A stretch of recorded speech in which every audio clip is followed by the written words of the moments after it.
अस्सलामु अलैकुम वीवर्स, कैसे हैं? उम्मीद करता हूँ तमाम वीवर्स अल्लाह ताला की रहमत और फजल करम से खैरियत से होंगे, ठीक ठाक होंगे। मलेशिया के शहर कुआलालंपुर से तमाम दोस्तों को, तमाम वीवर्स को खुश आमदीद। आज की इस व्लॉग में हम बात करने वाले हैं कि मलेशिया में सबसे ज़्यादा सैलरी कौन सी फील्ड में होती है, कि मौजूदा सैलरी क्या चल रही है मलेशिया में। अगर आप ये वीडियो तफसीलन देखना चाहते हैं तो मेरे यूट्यूब चैनल को सब्सक्राइब कीजिए, बेल आइकन को दबाइए ताकि मलेशिया की जॉब, वीज़े और मालूमात से रिलेटेड वीडियो आपको वक्त पर मिल सके। मलेशिया में जो आजकल नॉर्मल सैलरी चल रही है 1500 रिंगट है, मिनिमम सैलरी 1500 रिंगट, जो कि गवर्नमेंट की तरफ से 2022-23 में जो ऐलान करता सैलरी सुनने में आ रही है वो 1500 है। जबकि कंस्ट्रक्शन फील्ड है जो कि तामीराती काम, इसकी सैलरी तो इससे ज़्यादा होती है। ये तो मिनिमम वेज है। एक अनस्किल्ड वर्कर जो कि होता है, जिसको कोई काम नहीं आता, जिसको कोई सिस्टम नहीं है, वैसे खाली मजदूरी होता है, वो भी रेस्टोरेंट, शॉपिंग मॉल या दूसरी फील्ड वगैरह में। जबकि कंस्ट्रक्शन की सैलरी इससे ज़्यादा होती है। जो कोई बिल्डिंग लाइन बनती हैं, जो मेहनत मजदूरी का काम होता है, जो कोई मिस्त्री होता है, जो कोई प्लम्बर होता है, कोई वेल्डर होता है, इस तरह से जो भी कोई यानी कि हुनर या कारीगर होता है, उसकी सैलरी ज़्यादा होती है।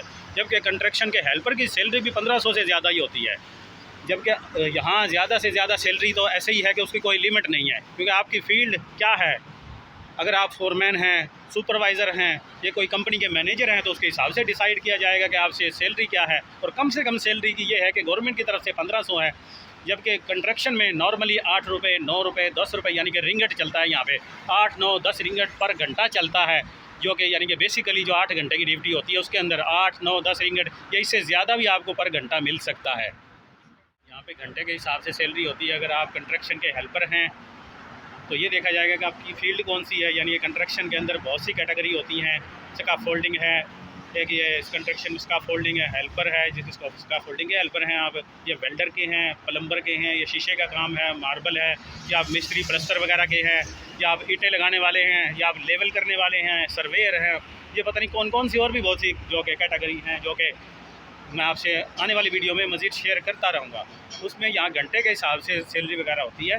कम से कम जो कि है नॉर्मली तो आम फील्ड में तो 1500 है, और इसके अलावा कंस्ट्रक्शन टाइप में है 8, 8.5, 9, 10 रुपये घंटा हेल्पर को सैलरी मिलती है। यानी कि रुपए से मतलब यहाँ के मलेशियन रिंगट 8, 9, 10 रिंगट पर घंटा। अगर आप मलेशिया आ रहे हैं तो आपको ये मालूम होना चाहिए। और जो उसके बाद 8 से 5 बजे तक जो बेसिक ड्यूटी होती है 8 घंटे की, उसके बाद जो होता है ओवर टाइम शुरू हो जाता है। अगर कंपनी के पास काम है वो आपको ओवर टाइम दे सकती है।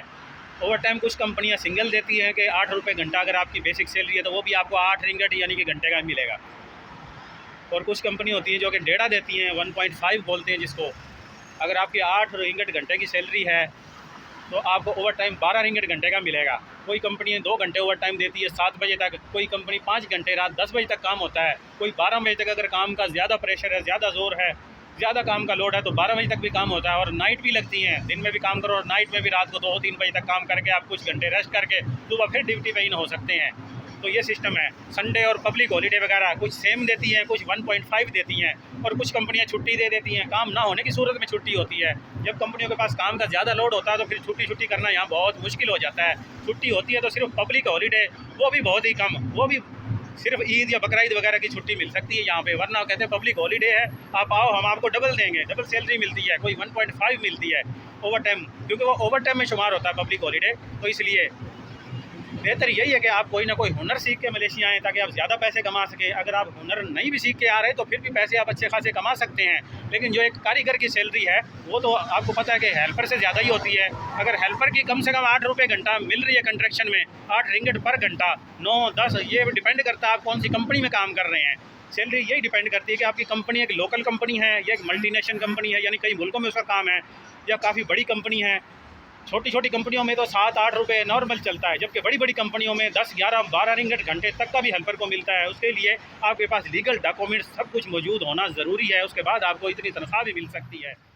कुछ कंपनियां हैं जो कि ओवर टाइम के दौरान आपको खाना भी प्रोवाइड करती हैं। शाम का यानी कि डिनर का खाना आ जाता है, वो 6 से 6:30 बरीक होती है, ये कोई 6:30 से 7 होती है। ऐसे शाम का डिनर का खाना भी कंपनी आपको फ्री में देती है। कुछ कंपनियां हैं वो खाना नहीं देती हैं, आपको खाने के पैसे दे देती हैं कि पूरा महीना कि आप ओवर टाइम में खाना अपनी जेब से खाएँ। फिर जब सैलरी आएगी तो नॉर्मली आपको एक खाने के पैसे, जो कि नॉर्मली 7 से 10 रिंगट तक बनते हैं एक वक्त के खाने के,